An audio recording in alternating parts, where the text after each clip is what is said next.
here to pay tribute to the memory of Rebbetzin Chana, Chabad. Can you hear me? Can you hear me now? Okay.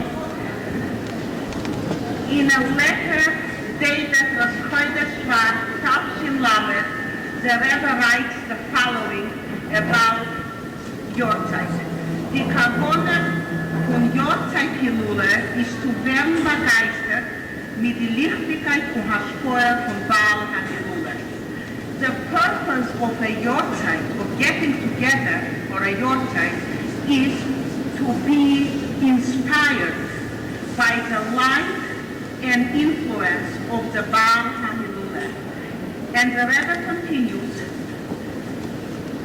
in the same letter that under Yortzeit, what is necessary is a Verstärkung in Tätigkeit, welche werden angeführt im Geist von dem Baal HaHilule.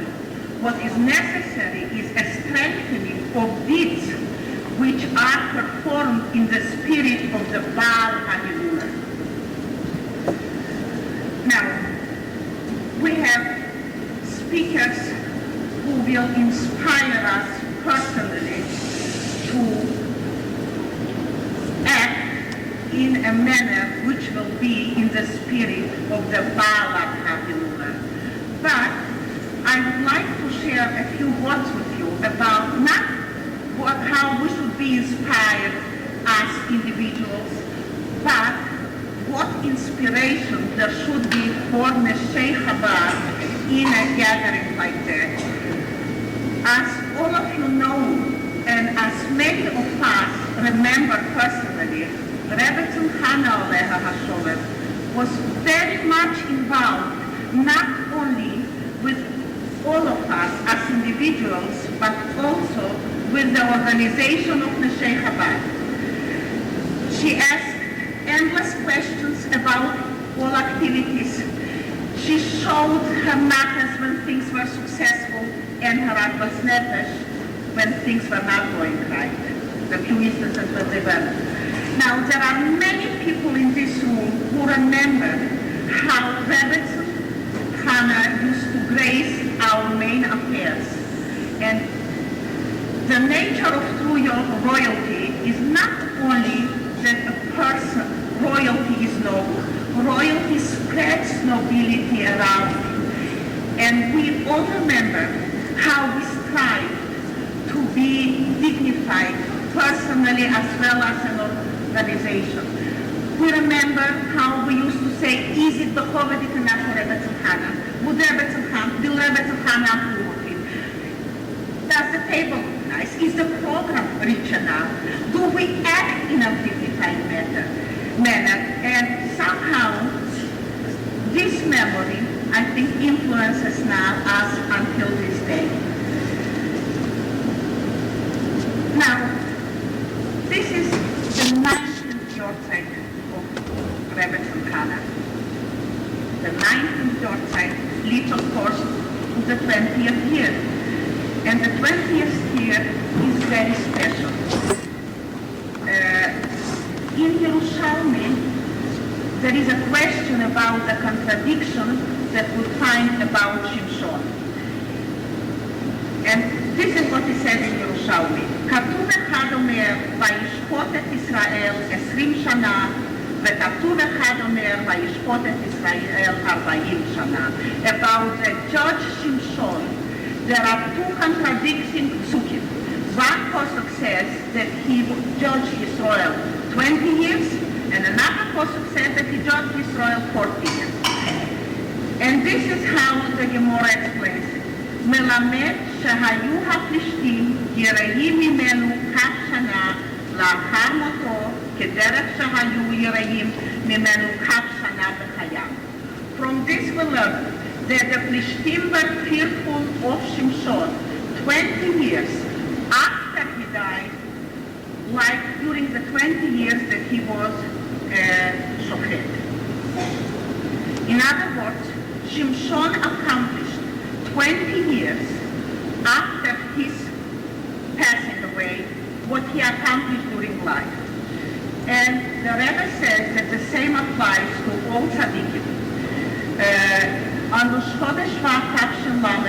the Rebbe writes that the Hororah from Shimshon is that we have to make a cheshbon tzedek.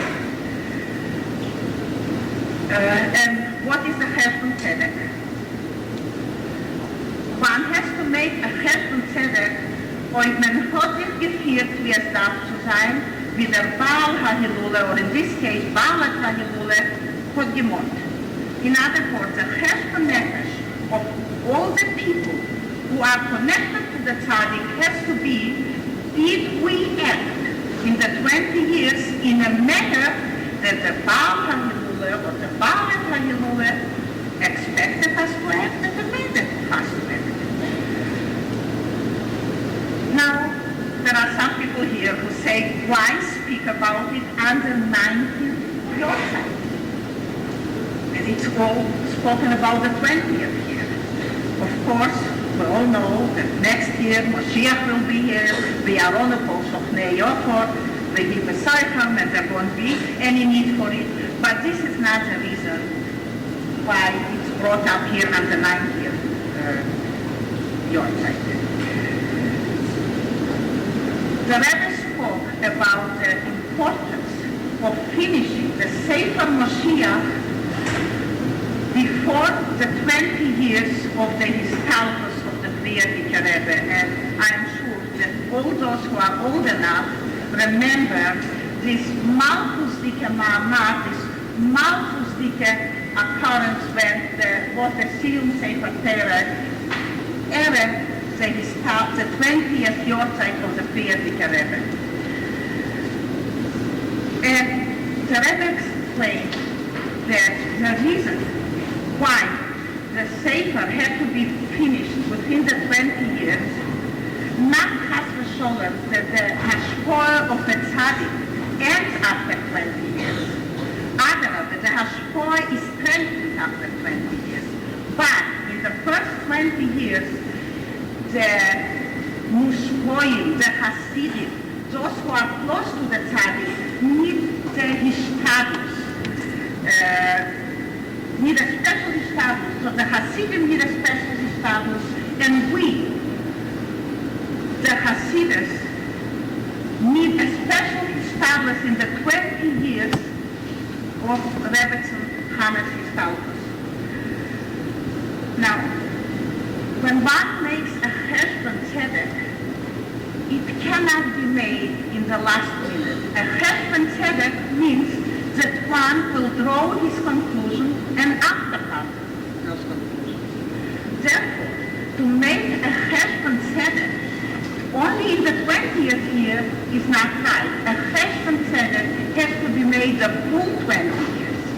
And as we get closer to the 20th year, the need for this cheshbon tzedek intensifies.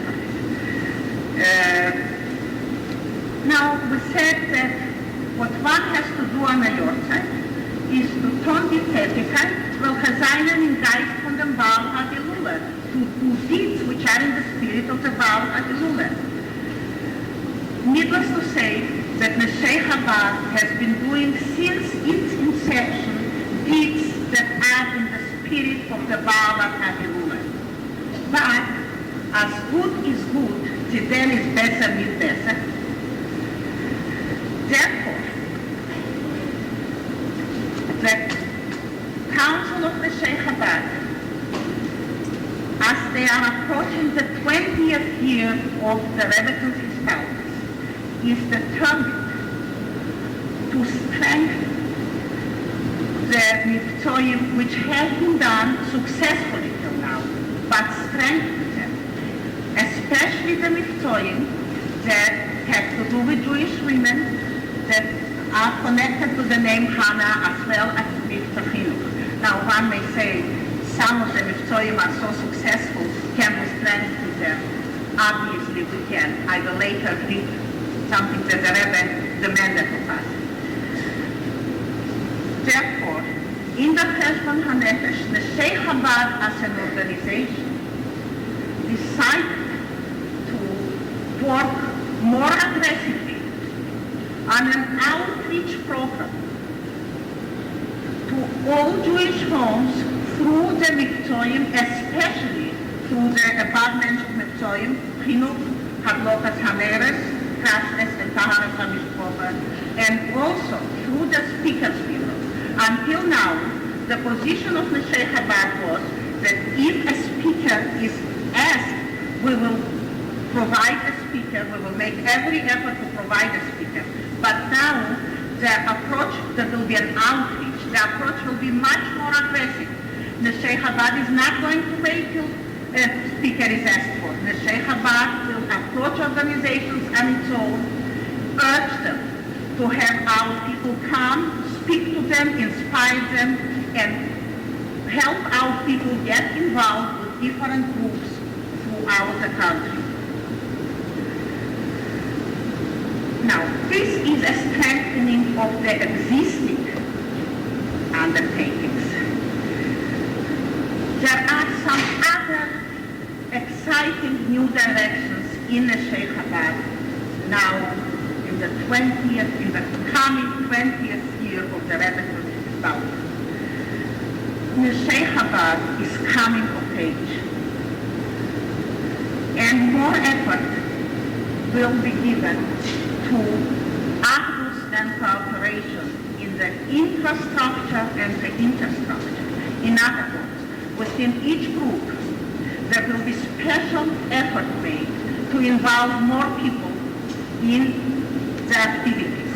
There will also be a much more active cooperation between the groups.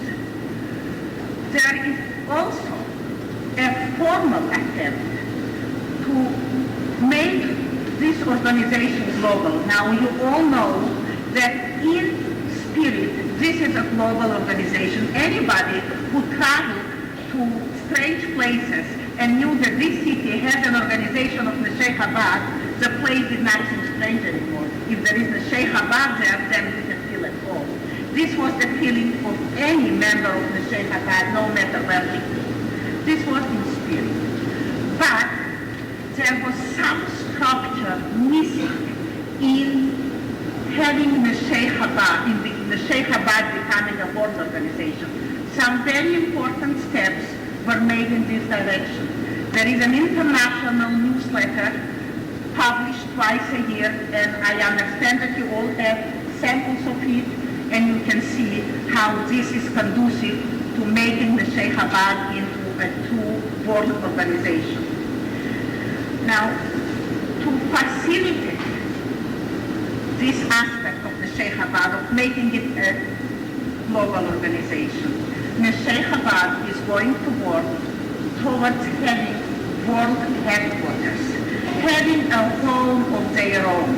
Now, I'm using the words carefully. I said a home, and I said trying to work. It's premature to speak of definite plans yet. And a home, as we all know, can mean a room, a castle, and anything in between. It's nice to be a guest with other organizations of Chabad, but everybody who is a guest here and was a guest anywhere else knows as to was ich in der Heimkunft ist. So let's hope that Neshei Chabad will achieve soon the goal of having world headquarters of its own.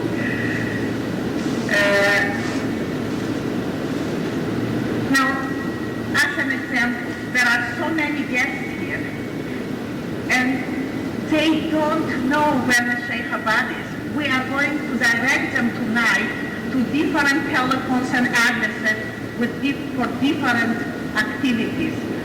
When Neshei Chabad in Mitzvah will have their home, it will be simply said, please go to Neshei Chabad, and everybody will know what we mean.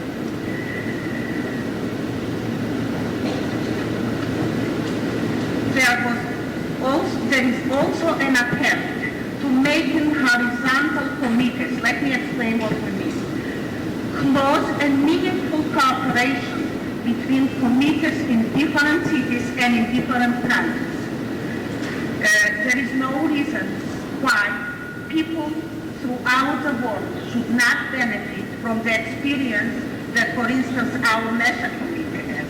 And there is no reason But our measure committee should not be influenced and inspired by what they will hear from other committees throughout the world.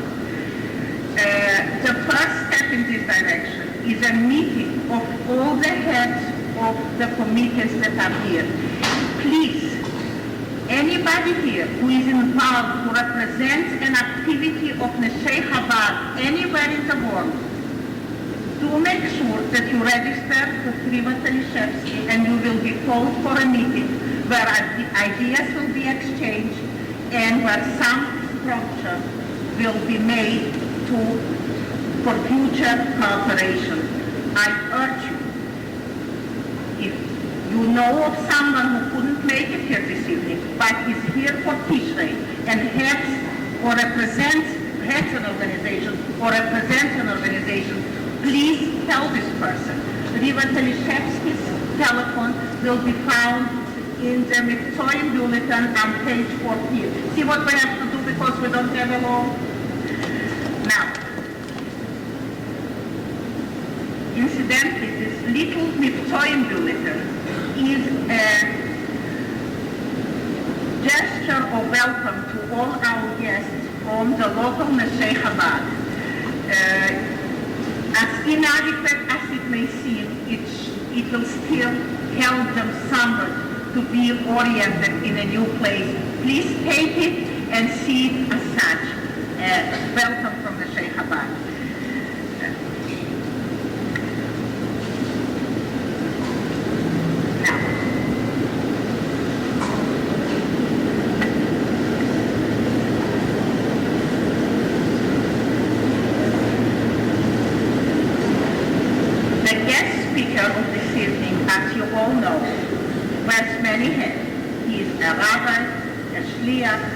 An eloquent author, a dynamic speaker. I'm sure he was quoted so many times.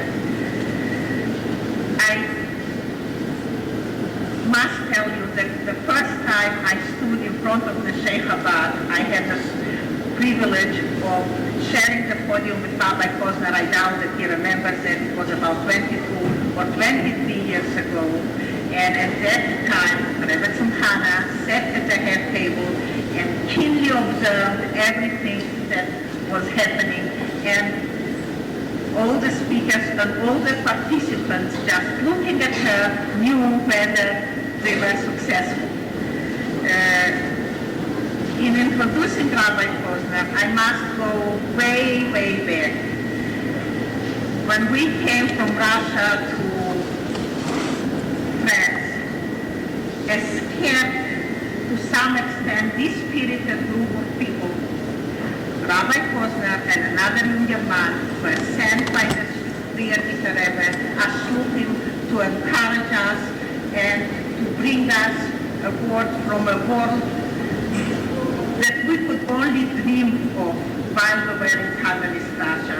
And this is my first memory of Rabbi Posner, and I am truly privileged to introduce him to you tonight. Please take your seat. Excuse me. Before we continue with our program, I would like to bring to your attention the fact that this affair was paid by hostesses. It's important because you have pledge cards, of which more will be said later. It's important for you to know that every penny on your pledge card will go towards the goal stated on the card. Not a penny of it will go toward this evening, and we thank the hostesses or the sponsors for making this evening available. Now, while I am thanking the hostesses and the sponsors, I would like to thank some other people.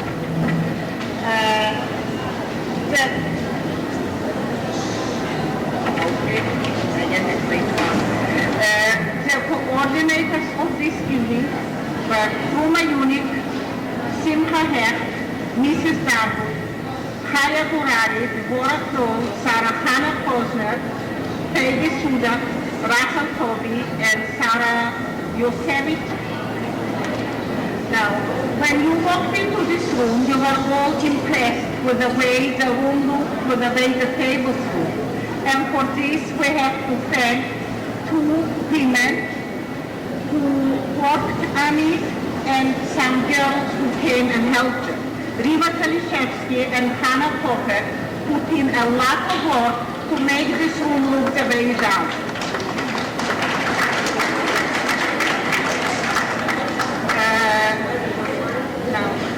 Goldie and Chana Katzman, Peggy Wiener and Brocha Friedman were of great help to them, I understand.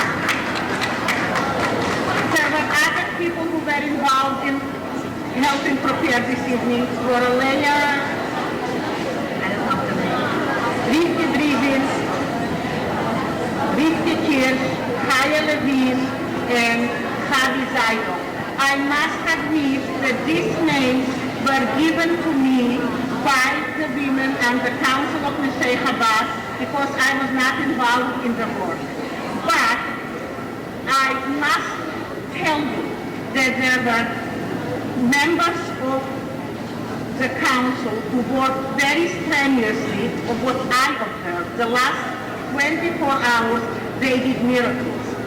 And there is a woman here who doesn't know the word impossible. Yesterday afternoon, when we saw how much work was still ahead, it seemed that this evening will never come to be. But she did it. Please give a big hand for Esther Blau.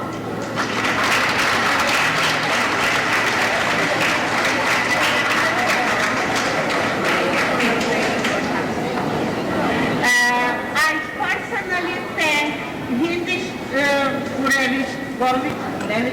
not for escorting people to the table, that everyone can do, but for doing it with a smile. Thank you, Lily.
And the mitzvah of chinuch and the mitzvah connected with women befrat.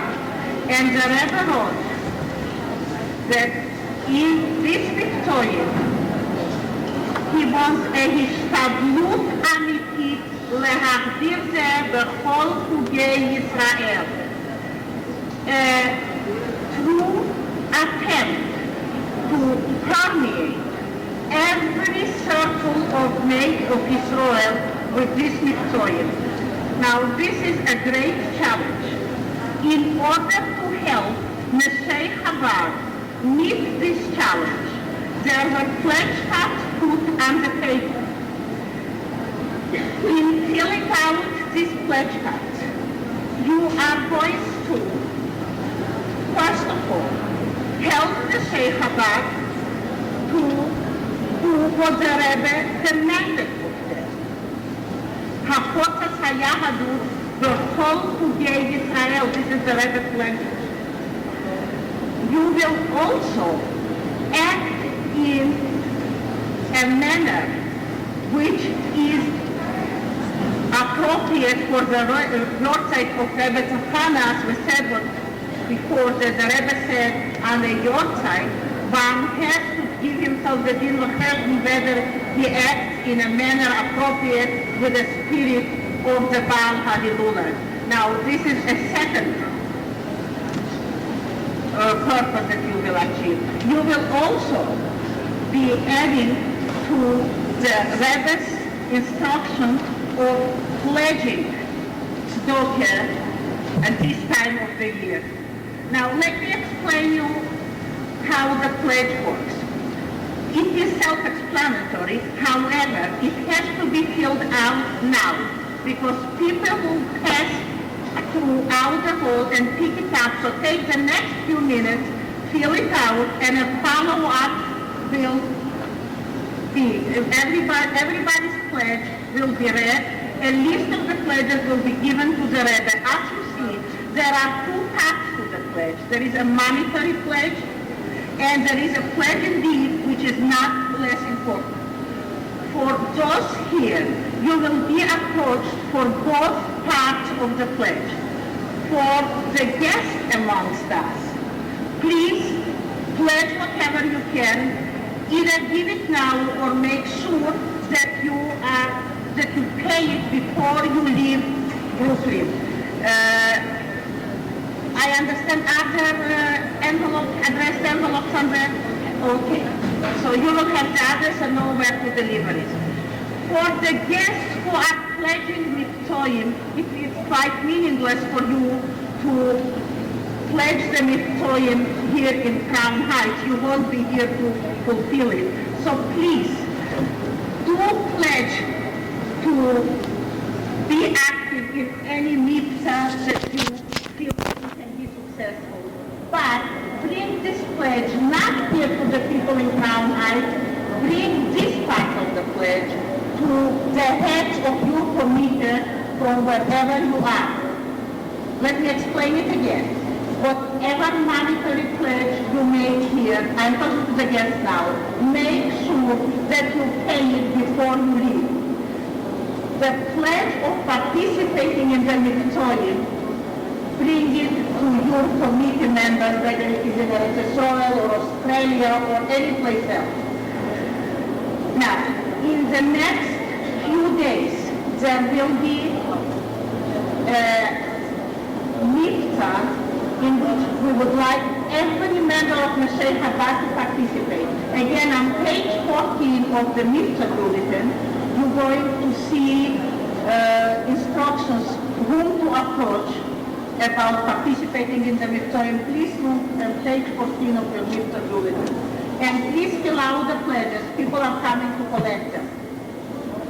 You have pens on your table. Do the writing, please. We will continue with our program as soon as you do that. Please. I don't see people writing. You have pledge cards. If you don't understand English, ask somebody to translate it for you. Esther, will you let me know when we can proceed when the pledge? Esther, will you let me know when?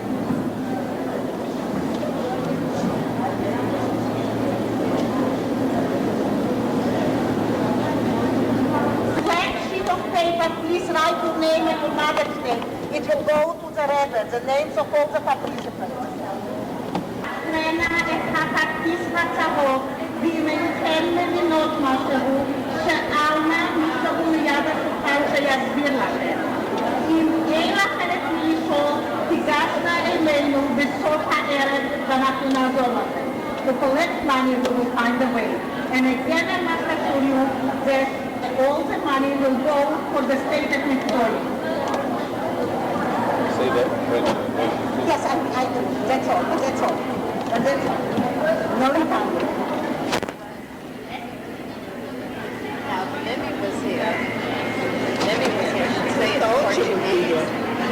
We told that your sister-in-law would be here. You know, my daughter spent the Shabbos, the good daughter in California. She hosted the whole class, 20 or 25.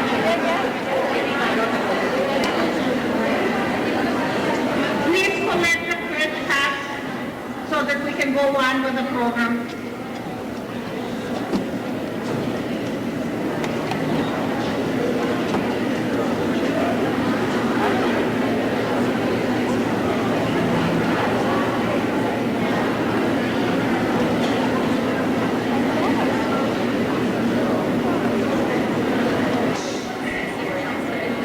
Rise the pledges, enjoy the refreshment, do it all at once.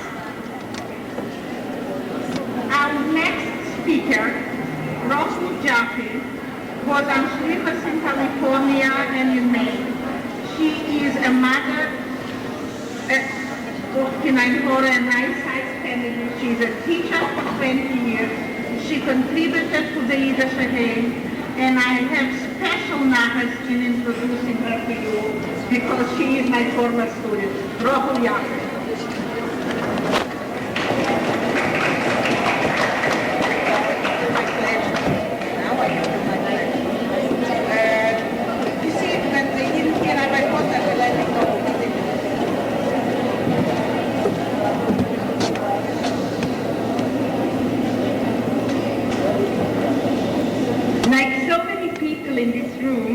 We named our first daughter Chana.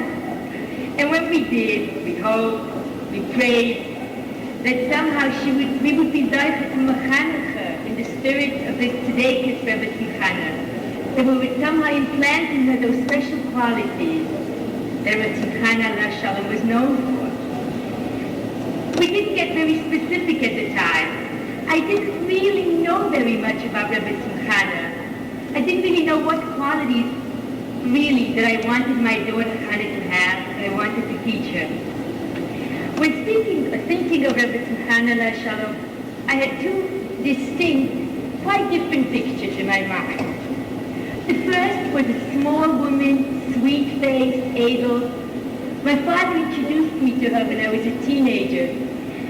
She smiled at me with such warmth, such natural, open, good nature, that when I left, I told my father that was the Rebbe's mother. She acted like anybody else. And there was another picture in my mind as well.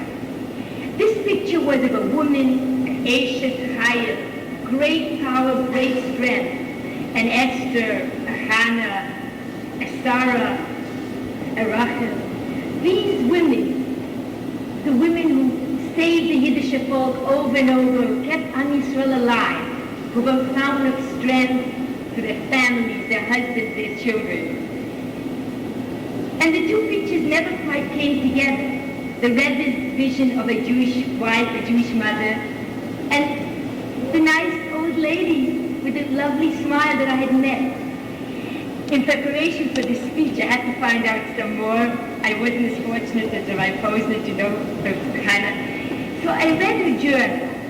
It was a journal that she had written during those bitter, difficult, terrible years when her husband, Alav Hashem, when he was arrested, imprisoned, and finally sent away to a remote little village as a punishment, an exile for having spread Yiddishkeit. And in these writings, suddenly the two pictures came together in my mind. The gentle, compassionate woman and the powerful person of iron will who kept her husband alive against tremendous odds. In this journal, you see that from the moment her husband was arrested, single-handedly she took on a battle against the dreaded secret police, Russia. Alone, because her friends were afraid to come near her, though they cared a lot about the family, they would be implicated if they were even seen in her home. Alone, she battled the secret police. She demanded to know, where is my husband? Where is he? What was his sentence? What was his crime? She demanded permission to send in packages. And those packages were a job in themselves, a whole parsha of Mesiras Nefesh. First, she had to get formal permission to send the packages. Then she waited in line 12 hours at a time to be able to give over the package. Once she traveled in bitter snow, deep snow, and unheated coach for miles to give him the package because he was sent away. What was in the package? Necessities. A chumash, he'd asked for Tanya, talis, tefillin, a garment. And when he told her later his tremendous kindness, his pleasure, that he was dressed once again as a Yid should be dressed, that was her only reward, the only reward she wanted. In all of the years afterwards when she joined him, when she went to live with him in that little village infested with malaria, with mosquitoes, where they suffered from hunger, from cold, from sickness, from malaria. In this place, she was the embodiment of Isha Kishera, Osa Ratzon Bala, who, as Chazal, is a good woman, a kosher woman, who does the will of her husband. In Hasidus, doing the will of a husband is not a very mild, obedient type of thing, docile. She does what her husband tells. It is a very creative thing, an active thing. Isha Kshera Osa Ratzon Bala. She takes the will of her husband, his will to serve the Eibishter, and she makes it happen. She does it. She brings it down in this harsh physical world. This is what Rebbetzin did. She took the will of her husband, the Mekubal, the great tzaddik. He wanted to write Hasidus. We all know that story. But he couldn't. There was no ink. She made it. She made it possible from the herbs in the field. She made it possible for him to do what he wanted to do. Many other instances show this tremendous devotion, her ability to do and to bring down the Kedusha that her husband wanted to do and was not always able. She speaks of a Pesach that she made out there in that little desolate village with great pride. She describes in detail how she smuggled the food over on the train, how they schlepped it through the mud, the schmaltz, the matzah, the wine, how they found an apartment with a separate entrance so they wouldn't be with the chametz on Pesach, how she ordered an oven and the oven didn't come, happened in those days too, and she had to travel again and get another oven. Finally, she said, there was Pesach in Shul. Outside the window, she writes, the hooligans stood and mocked us, imitated, laughed at us. But inside, we three, her husband, Alav Shalom, a guest and herself, we three sat, and it was Manche Useinu, Modei Katshecha, V'simcha V'sasod. It was Pesach in Shul. It was a Yontif V'Shtimu. And this somehow is a picture to me of Isha Kshera, how Rebbe says a woman is closer to this physical world because she's from the quality of Bina is in her, lower a little than her husband, and she's able to bring down the Shekhinah, the Tachtonim here in our world, in our physical world. This is where she created the Yiddish In all this, in all her struggles and her suffering, you never once hear her speak how hard it was for her. Her frustration, her bitterness, her loneliness. She said, "No, just genommen zum Arbeit. We got to work. We got to work. It was a challenge, and she stood in the Nisaya.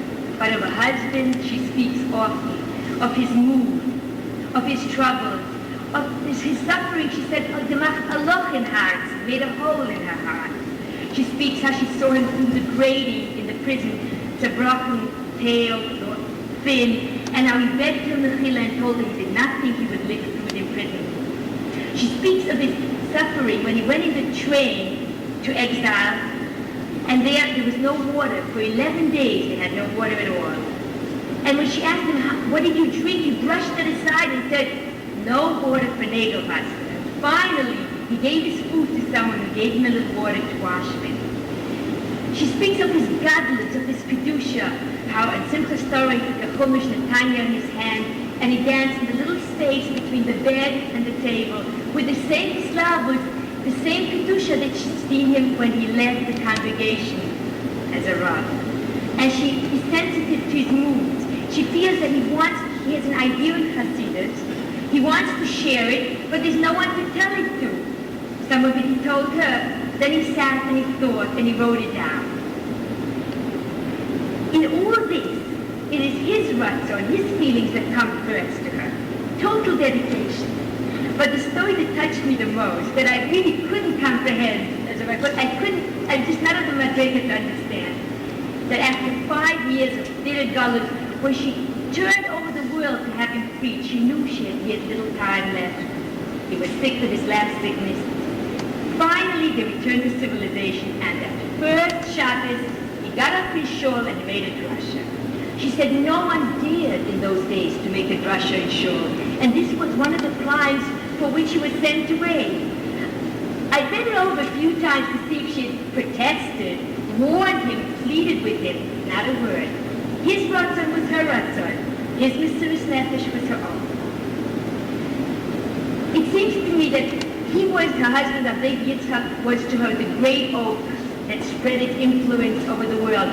But she was the secret well from which he drew his strength. She knew that he could not have lived without her, but she wanted no recognition for this. Nothing. Only covet she wanted was his covet. And as I heard before, how strongly she stood up for his covet in every way, in every way. This is the glimpse I have of the essence of Rebbetzin Chana. Am I ready to accept this? To make it work in my own life? I don't know, but out there's strange winds blowing, and women want to assert themselves. They tell us they must be aggressive and independent. That woman must not sacrifice herself for anyone. That wifehood, motherhood is a burden. Is an injustice. I'm sure that it hasn't influenced me. I realize they don't appreciate Kol Kuda Bat Melech, the Lima, the inner glory of the Jewish mother, because they only see the outside things. How much does she make? Does he help her with the dishes? But still, when somebody who is new to Yiddishkeit challenges me and says, are women second place? Do they take second place in Yiddishkeit? I hem and I haw and I change the subject and I say, oh, the beautiful things the Rebbe has said about us and the Torah has said about us. But now after I've read this, I think I can say, yes, we are second place. And that is our greatness. Women, the Yiddish mother, takes second place to her children, to her husband, to the needs of the home. She does it willingly and deliberately. The Rebbe spoke himself of another Chana, Chana, the mother of Shmuel. He said that Chana, the great woman who the Eibishter himself said, Isha Keshera, or Samatzambala. This woman did not come to Beis Hashem for the years that she took care of Shmuel. Until the baby was weaned, until he was grown. She stayed home with him. This woman who taught us how to daven Shemona Esrei sacrificed her own spiritual madrega, her own betterment for the sake of another year. That is the role of a woman. We don't have to go far. I know I was in Shul Rosh Hashanah and I saw many mothers trying for once in the year to daven with a minyan, to daven with kavanah. And there's a little hand pulling her skirt. And the mother sighs and picks up the baby and says, take a child to shul. She smiles. She knows that first comes the child and then comes her, even her tefillah comes next. This is the image of the Jewish Yiddish mother that the Rebbetzin gave me, that she comes last. And why is it Hashem asked all this of us? He not only asked women for this, he asked men as well. Isha Keshera or Samatzon Bala is not for women alone. Jewish men also, all Yidden are called Isha Keshera. All women, our Am Yisrael is the wife of David who must do his will. What more is asked of us?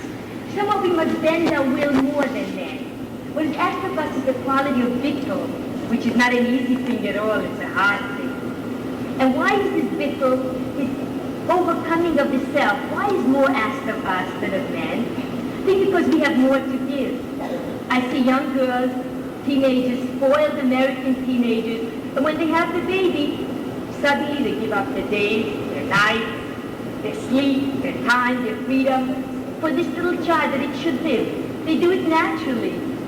They even eat l'shem shamayim. This is fattening and I'm not so hungry, but I gotta drink, I gotta eat, the baby has to eat. So it is in us, unless it is deliberately destroyed, it is within us. How then do I take this special quality of the woman, Isha Keshera, Osa Ritzombala? How do I bring it down in my own life? The Rebbe says, Ma'aser Ha'ikar.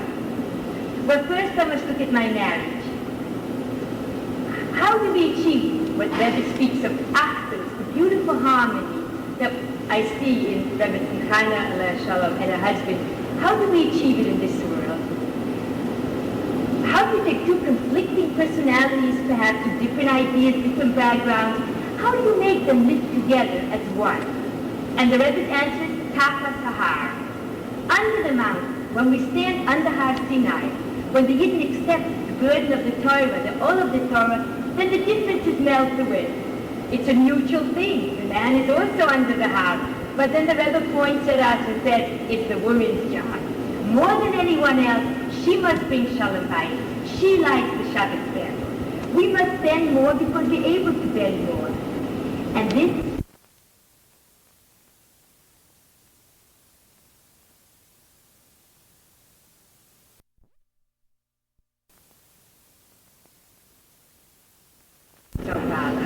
we must make his Ratzon the true Ratzon, the Ratzon of the Eibishter. But if he's on the right track, if he just wants to daven longer than it's convenient, or give more tzedakah than we can afford, or bring more guests than there's room for, then surely we must help him bring this Ratzon, bring it down into the world. If I come to the area of Chinuch, there surely this lesson is well needed. If any teacher were asked, what is the big problem today, she'll say discipline, Kabbalah thought. That the young children that may be bright and intelligent and full of lebedekai, they're not always ready to break their will. It's very hard for them to do what they're told to do. So if I first accept this example of Rebbetzin Chana, then I must bring it to my children. If my daughter comes home from school and she's angry and upset because what a teacher has done to her, do I say, go ahead, stick up for yourself? That's not in the spirit of Rebbetzin Chana. I tell if you want to fight the outside world and its bad influences. But accept ba'ahava, the influence of Yom HaChantik, those that are above you. And in my own life, if my example is wrong, if I speak of my rights and my demands and my needs, then surely it'll be hard for my daughter to follow the example of Rebbetzin Chana, the Hashalom. The job of chinuch is not easy, but its rewards are great. The Mishnah tells us about Rabbi Yoshua, Tzaddik, Ben Hanania, who was so great that there's two words with which they praised him. Ashrei Yaladeto. Fortunate, happy, is the woman who gave birth to him. And this is, what was the greatness of the mother? It was a simple thing, that she took him when he was a tiny child to the Beis Medrash. She went there before he was even born. And what did she do there? There she let him hear the words of Torah. We see Ashrei Yaladeto. Rebbetzin Chana must have been that sort of mother. And the reward she got from her son was a kibbud av v'ein greater than any we have seen. It was a kibbud av v'ein that she saw, but he came to visit her every day, and it was a kibbud of the great nachas that she must have had. She could appreciate her husband's greatness, but nachas she must have had from the greatness of her son, the Rebbetzin.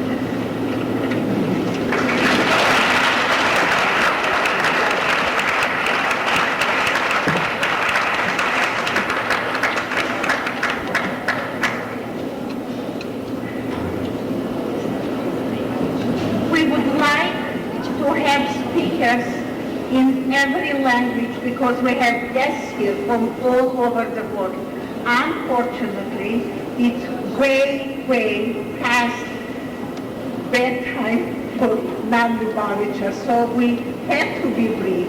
We felt that because we have in Einhorn many people from Israel here, we owe it to them to provide at least one speaker who would speak their language. Now, our next speaker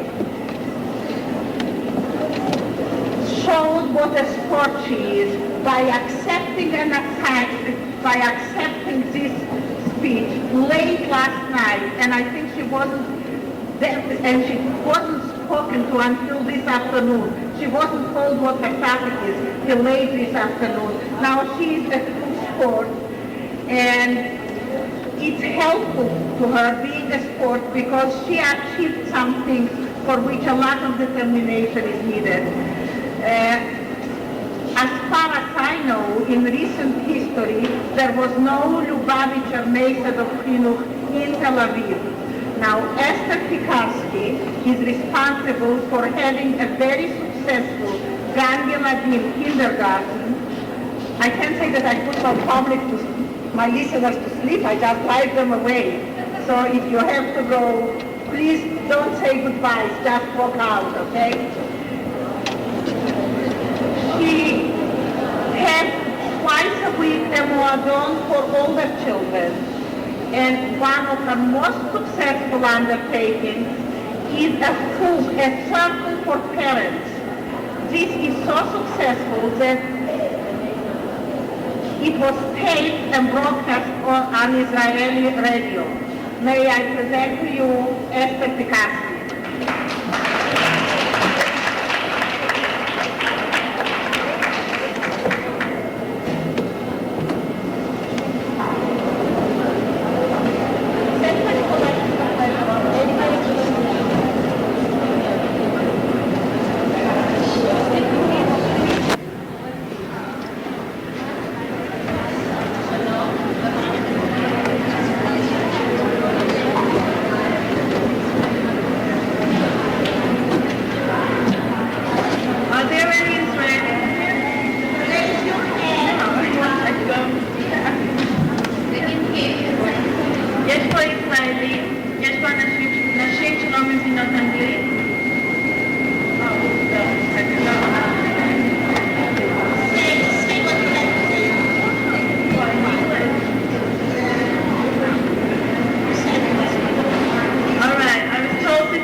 Most of us share the first beginning problem, which I will not go into, of a foreign country, a foreign language, people who are different and mostly away from the Mishaleach and away from home.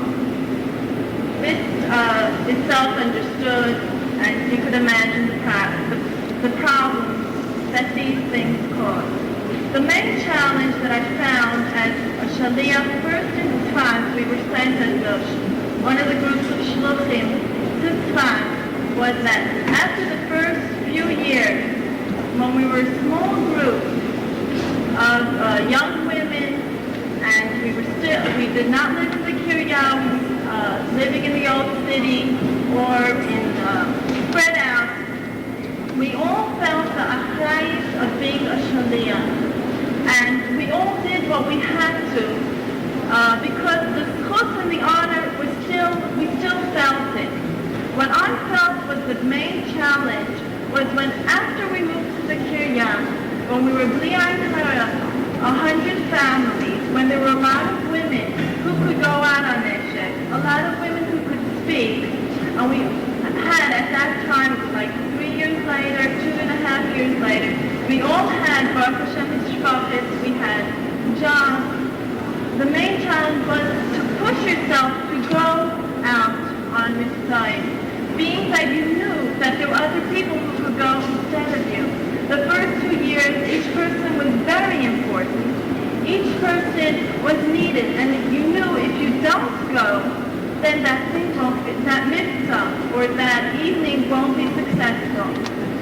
When you're 100 families and you're busy with your own family and your own job, you can sometimes forget that you're in Israel, not because it's Israel, but it's because you were sent to this place and to Tzfat.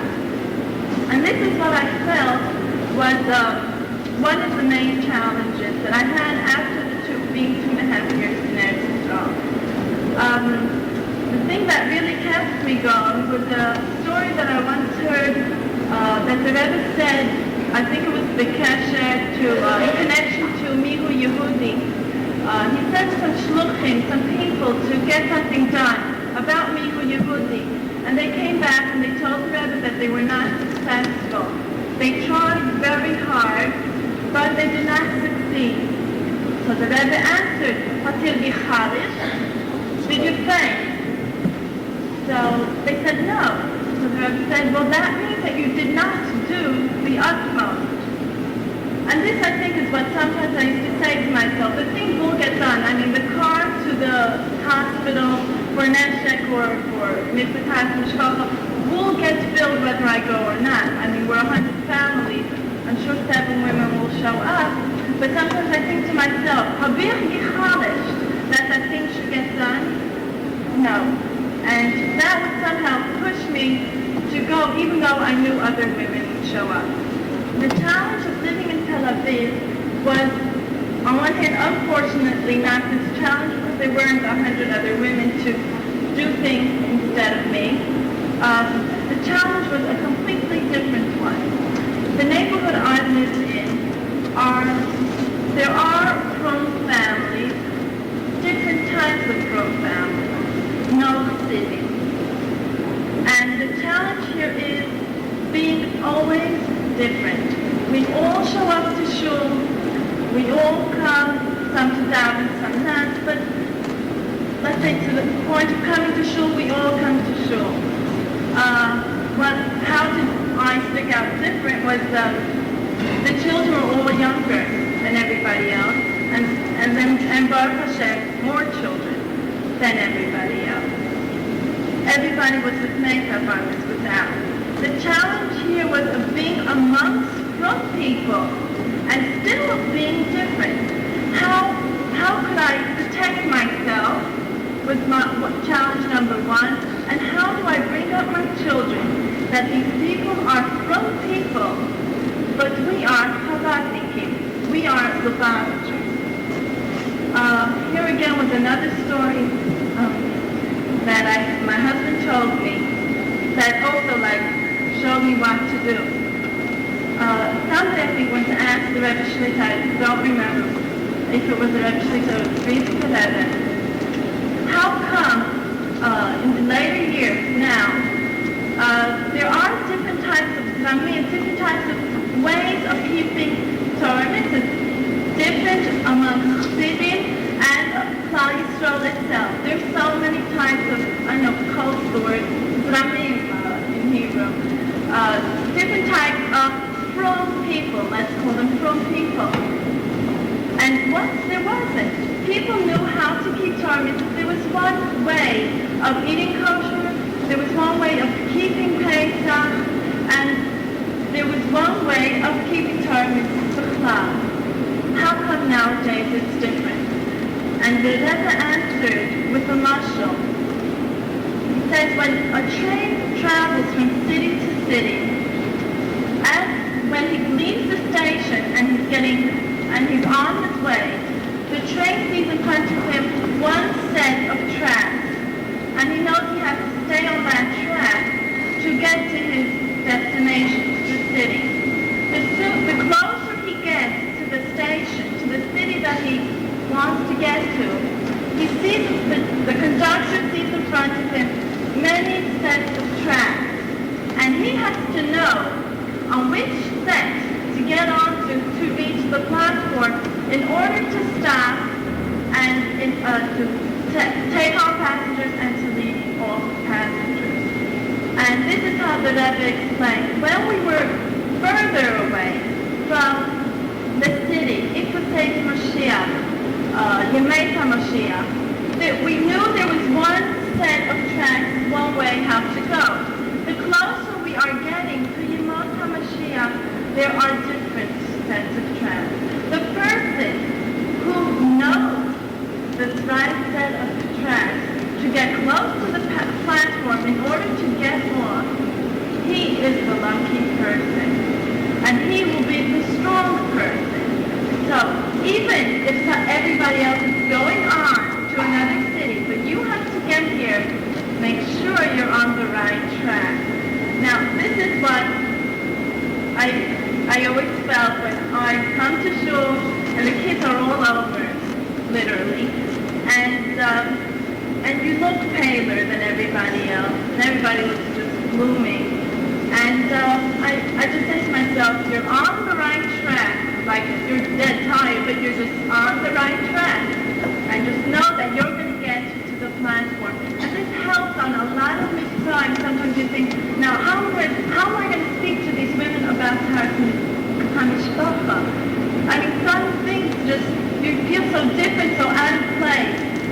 think if you know you're on the right track, you will be the one to get there. Now, I talk about difficulties, just one example that I want to share with people, knowing that somehow if you do get feedback, I must say it's about a child of mine, because the difficulty is for me, and it's also for the children. My daughter once went to visit a friend from school, meaning a Beit Yaakov school, Ruth family, a very good family. And she called me up from home. She said, Mama, ich kann doch essen die Fleisch. In other words, can I eat here? I never told her that she can. The woman is, there's a whole family. Now, the message got across that we are different, and we should not be embarrassed of our difference, and even though we stick out when we stand next to other people.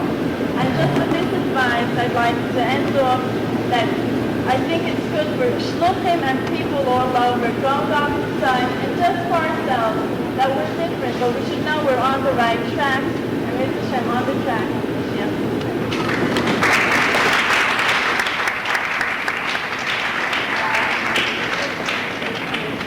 I can assure you, if you stand out not because you look paler or less radiant than others do. I think we can all assure you of that part. I know it's late. I have to tell you a very short story of a little boy. Very short.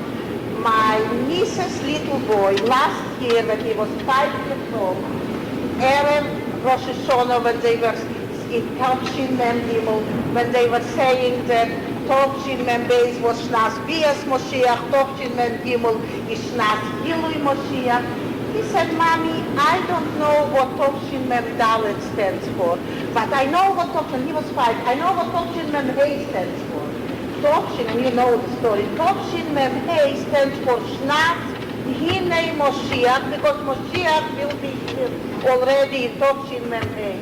Like my little nephew, like my niece's little boy, I don't get a chance to go to all the Farbrengens. I don't always hear Chazoreh, and I don't know exactly what Tavshin Mem Dalet stands for. But I know that if Tavshin Mem Hey stands for Shnas Hinei Moshiach, it has to happen in Tavshin Mem Dalet. So, thank you all who remained Nash's patient audience. Thank you, and at Mark Simateva and Mashiach now to all of us. Thank you very much.